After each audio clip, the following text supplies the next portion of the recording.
And welcome to this special edition of Front and Center. Tonight I am holding fort for Ben Kitili as we focus on Budget 2023-24, which was tabled this afternoon by Professor Njuguna Ndung'u, the Treasury Cabinet Secretary. A record 3 hours, 19 minutes. I got the speech itself. Is a whole 129 pages, 46 MBs. Kwame, when you listen to it, what do you make of it? Well, I think there's the emphasis that this is the first of these administrations, after the elections. So obviously, it's clear that the Cabinet Secretary had a long list of things. So the assignment was large. And if you have too many questions in your homework, your teachers or whoever marks it should expect a big one. So really, that's it, yeah. Three hours was quite long. You could tell there's some, not necessarily concerned, but even members of parliament were getting a bit wary. But nevertheless, I think it was done in 3 hours, 19 minutes. It's really big and it's a lot of things. I see. This budget comes under extremely daunting conditions, both domestically and externally. Yeah. So the global markets are shut. If you look locally, the government has actually really struggled with the financing, both from a tax revenue standpoint as well as from a debt-raising standpoint. When you listened to the Treasury CS, did you feel that this budget had the tone and appreciation of the situation that we are in from a macroeconomic standpoint? Yes, I think it did. And in fact, one of the things, it was almost, the depth was almost to academic levels, because he went about and talked about what are the global conditions and what are the domestic conditions. And he emphasized again and again, I think overstated it, that the knock of domestic shocks and global shocks makes this a particularly peculiar set of circumstances. Yeah. And so obviously that shows that appreciation. So yes, I think that was sufficiently stated in the time that of course he had. I see. Prefaced the entire thing by actually talking about what's the background and the conditions. And obviously in the interview that he had with the press soon after, outside Parliament, that was emphasized again and again. Okay. And this budget speech took a lot of time to table the case for the restructuring of two state-owned enterprises, Kenya Power, the sole electricity distributor, and Kenya Airways. Yes. And it goes back to the conditions and terms we have with the IMF and the World Bank, if you look at the programs that we have currently. Are you persuaded that the restructuring of Kenya Power's balance sheet is compelling, as fronted by the CS? And what do you think about the plan on Kenya Power? Okay, let's start with the Kenya Power. I think, yes, it is consistent with what was stated in the BPS. And I think if that happens, obviously restructuring that balance sheet is possible, because it's saying Kenya Power should cede assets that are not critical to its business performance, basically being a distributor. So some of those assets should be, I think, handed over to KETRACO. I'm not too sure under what terms, whether some money will be exchanged or not is a different matter altogether, because that's important. Those are the assets. Yes. So that's important. I think that when I read the BPS, because we had to go back to it again, the language in the BPS regarding Kenya Airways was, to state advisedly, more radical than what I saw today. Yeah. I thought today there was just almost a walk back from the fact that, look, we are going to make a decision for Kenya Airways to actually float or swim. I'm getting the impression that he's saying, well, we are going to continue to hold it, right? And prop it, yeah. And prop it for a while. And that's not really good news. If you look at how much money has been sent into KQ for the last couple of years. Let's stay with Kenya Power for a while. I look at Kenya Power's numbers, and I always argue that any company that has an operating profit in the horizon of 10 billion is actually a compelling company. Yeah. There's a case for it being a going concern. Yeah. The problem with Kenya Power is its finance costs. And I just hosted the PS Treasury before you came, and it did concede that the last mile connectivity was a disaster for Kenya Power. So I wonder, when you talk about restructuring, it's not as straightforward as hiving off assets in one way or another. Yeah. We really need to have a conversation around whether Kenya Power can have an extended debt restructuring program, which I don't seem to be seeing in the budget. Okay. I don't know what you make of that. Well, let's remember that Kenya Power also has its private owners in addition to government. Of course, government is a major one. So that's the first thing. The last mile project, partly responsible for the debt that obviously exists, was a mistake. I read the Cabinet Secretary as saying that among the things that's going to be done was going to strengthen the Rural Electrification Authority, and by that obviously have it take over some of those responsibilities. Now, if that is pushed off the balance sheet of Kenya Power, it becomes fairly strong again. I mean, it's a monopoly to begin with, so that obviously will be helpful. But for as long as that is retained, and it is not allowed to adjust prices substantially, I think that big drag coming from people who run electricity on a subsidized basis and keeping those lines continuing to perform as standards require would be a really, really heavy one. So basically, that's a decision that needs to be made. The financial case for it is clear. I think the political case is one that I'm not too sure whether the executive could convince Parliament and the rest of Kenyans that it's necessary. I see. And you said that when you listened to the tone of the CS and what he said about KQ, you felt as though the 2 months back when he was saying that, look, there are no further bailouts for KQ into 2023-24, yeah. You feel like he's walking back on that? I think he did. Because if we read the BPS and the tone of the BPS in general and looking at back, because when we looked at that, I mean, I and my colleagues sat together and tried to frame them.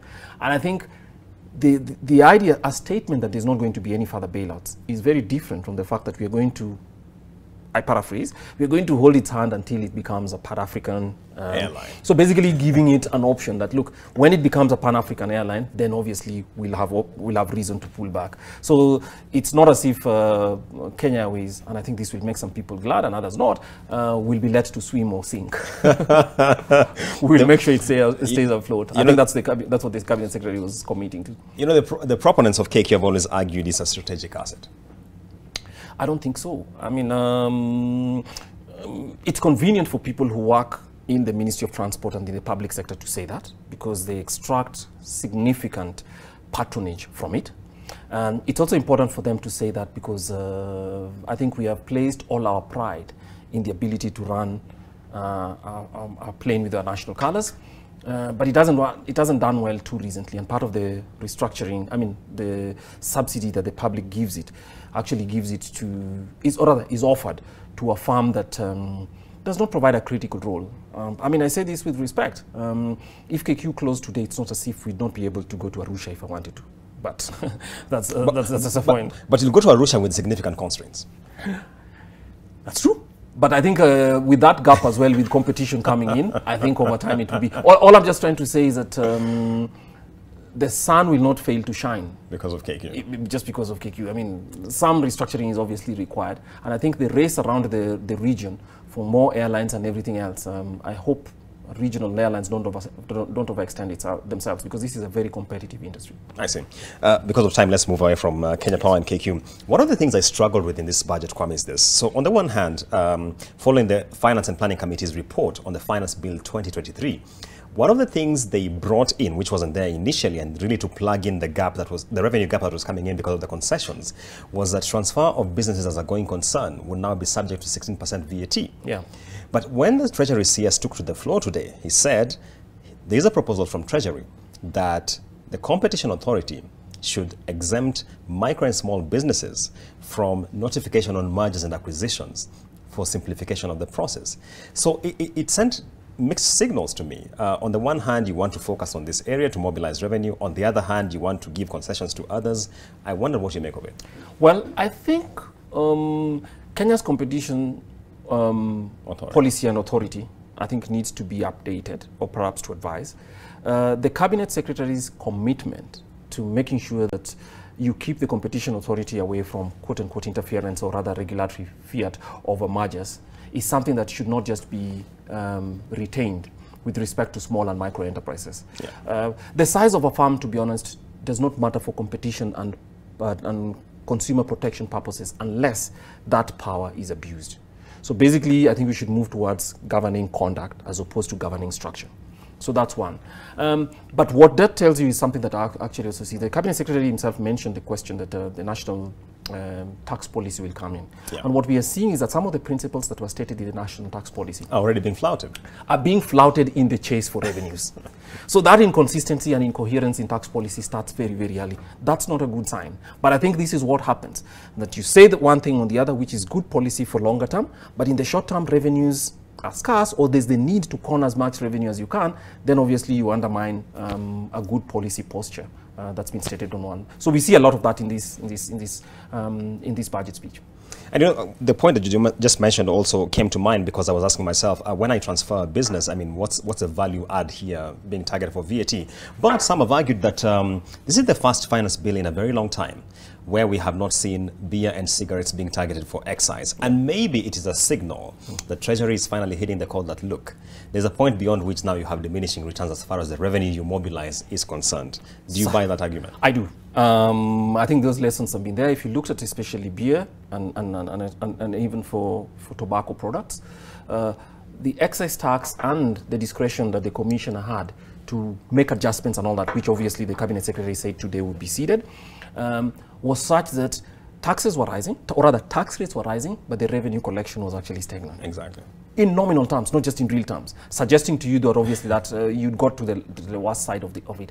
For beverages, I mean, rather for tobacco products, it was even worse because as excise rates rose, there was more smuggling happening for huge quantities. So obviously the revenue loss was just up there. So I think that's a good lesson, and it looks like it was hidden, even though there's a stretch as well of excise tax now to fish. And this is where the cabinet secretary disappointed me, because he makes the statement before Parliament that the reason excise taxes have been raised on imported fish is to achieve two purposes. One, obviously the revenue one, but the most important one is for protection of domestic production. Yes. Now, first, it's odd to use excise taxes for protection of domestic protection. That's one.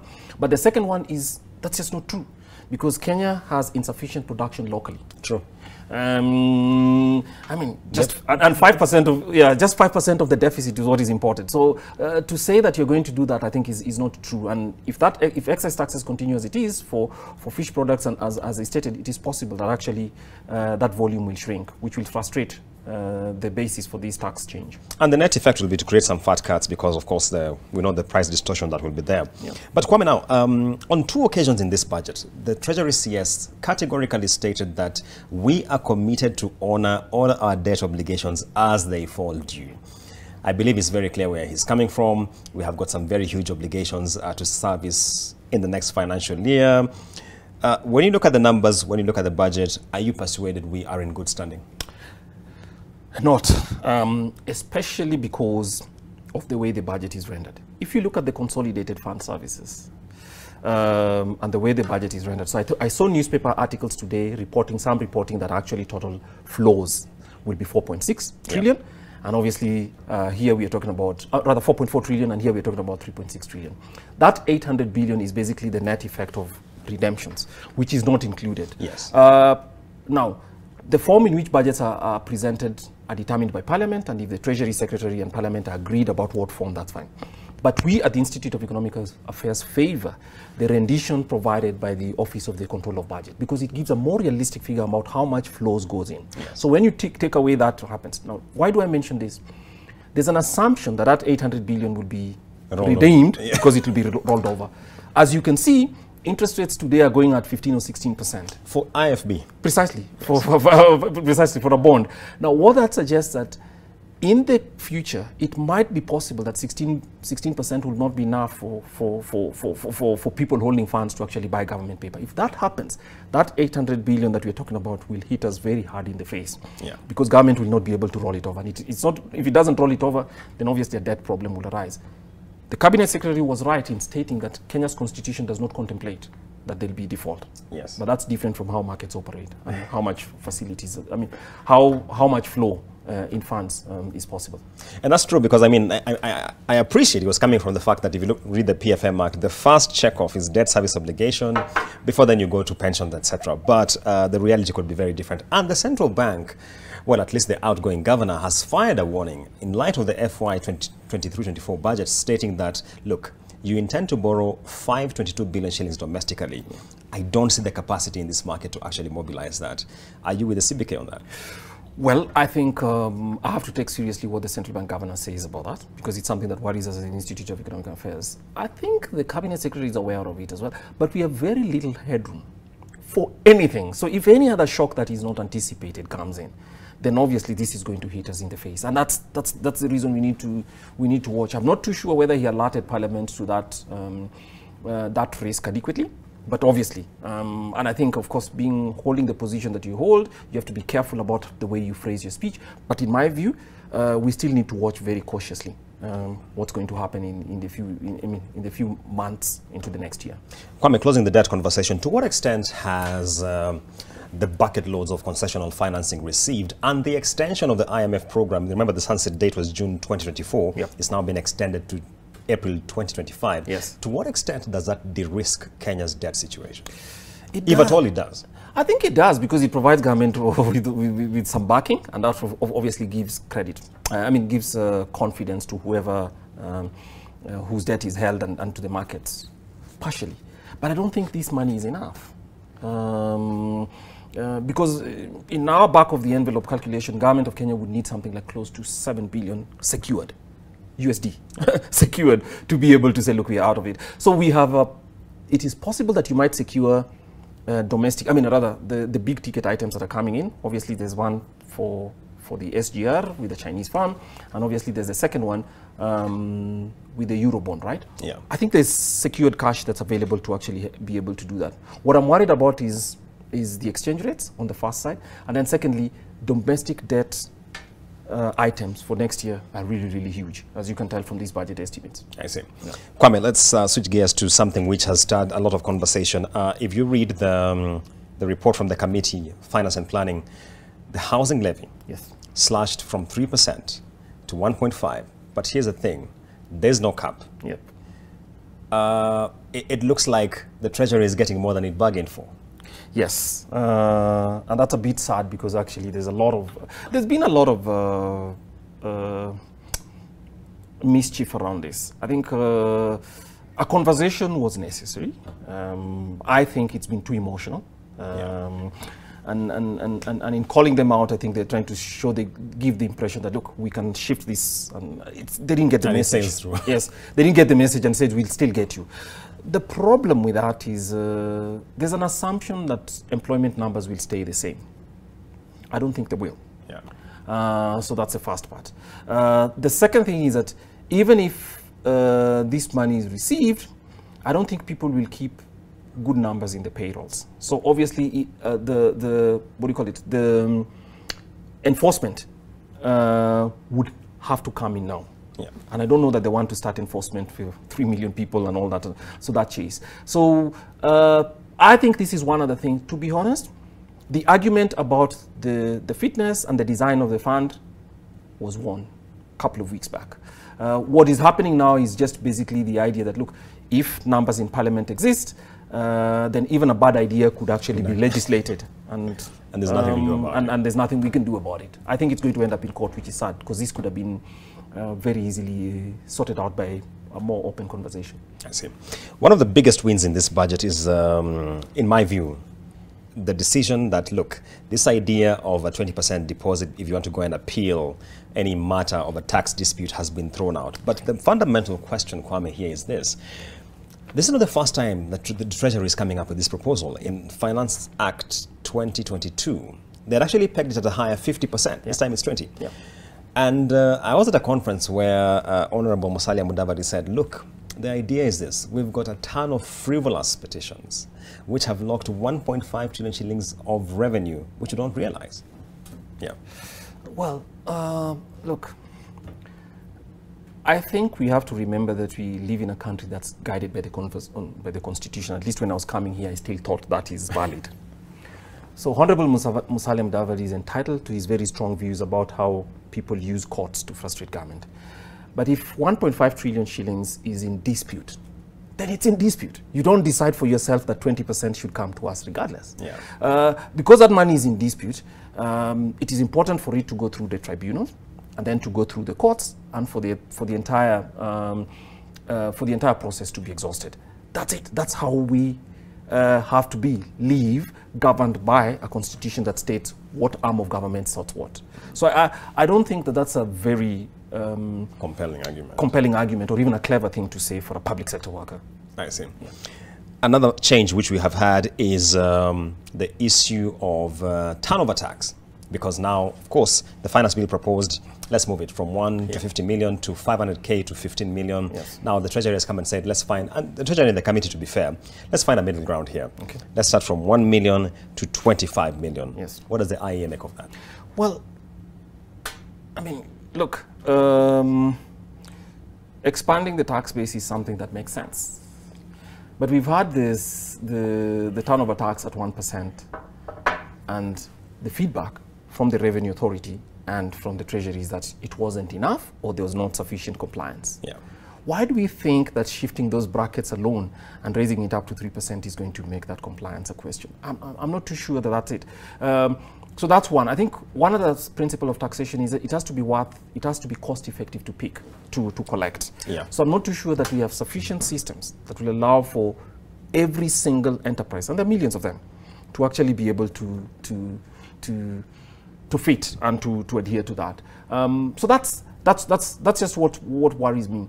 That there's an assumption in Kenya, which is worrying, because I think we have good advisors for government, that tax rates shift necessarily lead to more revenue. Yeah. You are holding constant the behavior of firms and individuals when you shift tax rates. But yeah, so I don't think that's going to be very successful. But let's see it work. Let's see it attempted.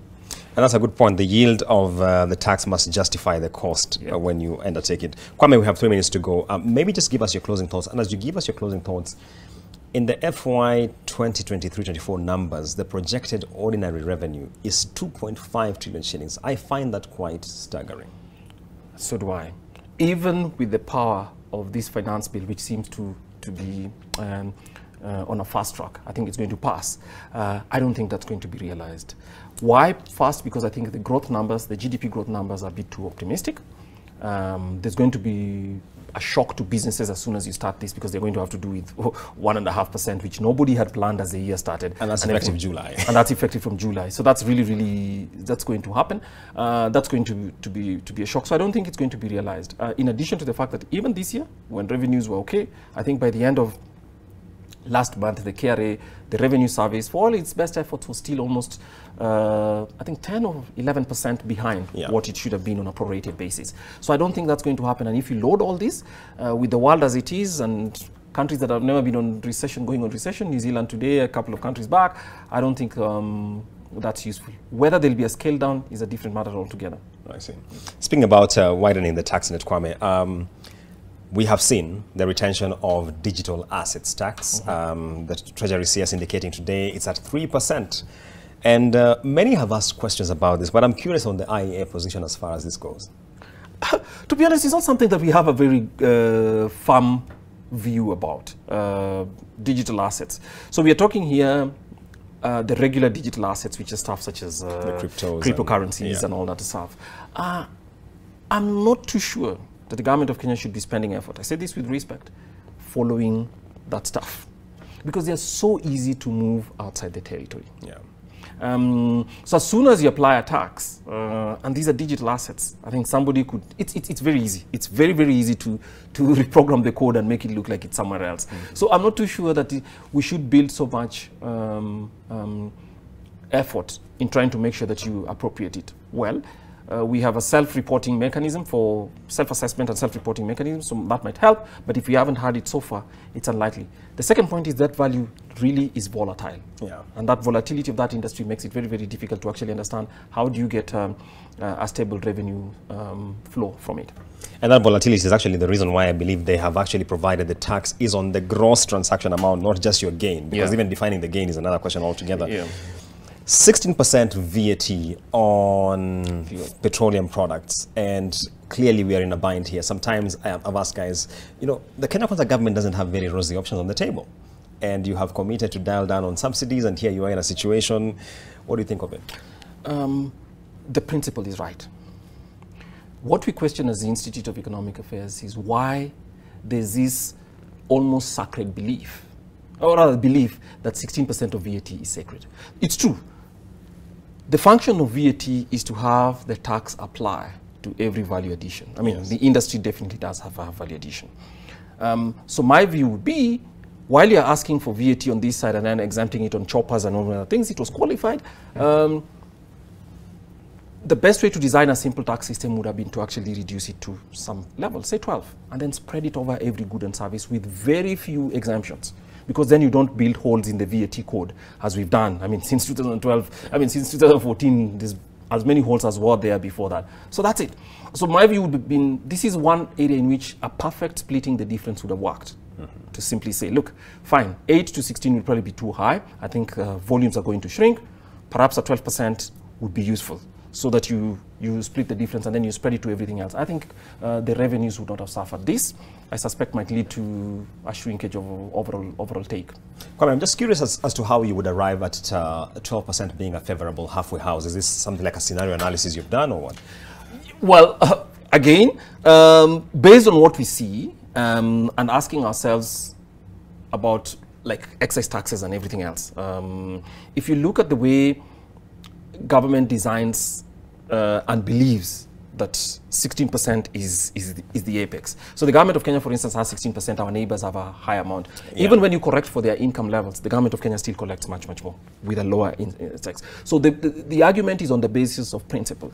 If you reduce that level, right, and then you spread it across many more services without allowing for exemptions here and there, you cover many more areas and you don't give such a big shock to one sector.